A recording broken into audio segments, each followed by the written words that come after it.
ছোটোবেলা থেকে প্রেগনেন্সির যে সিমটমগুলোর কথা শুনে এসেছি, বমি ভাব বা অন্য কিছু, আমার প্রেগনেন্সিতে কিন্তু এখনও অবধি আমার সেগুলো কিছুই হয়নি। দুদিন আগে ঠিক পিঠের মাঝখানে একটা ব্যথা হচ্ছিল।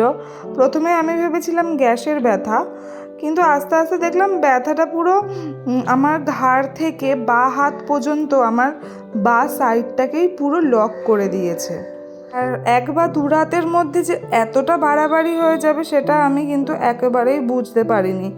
আর ব্যথাটা ছিল একদম অসহ্যকর একটা যন্ত্রণা। আমি বিছানা থেকে একা একা ওঠার মতন অবস্থাতেও ছিলাম না, তাই ডাক্তার দেখাতে তো যেতেই হতো। তাই রেডি হয়ে নিয়েছিলাম ডাক্তার দেখাতে যাব বলে। আমি কিন্তু এখনও বাইকেই চলাফেরা করছি, কারণ ডাক্তার আমাকে মোটামুটি সবই সাবধানেই করতে বলেছে। সেই জন্য আমি কিন্তু অন্য হসপিটালে দেখাচ্ছি, কিন্তু এখানে আমার এই সমীর চক্রবর্তী জেঠুর চেম্বারটাই কাছে পড়েছিল, তাই এখানেই দেখালাম। আর তোমরা জানো প্রেগনেন্সিতে কোনো ওষুধ দেয় না, তাই ঠান্ডা সেঁক দিতেই শুধু বলেছিল।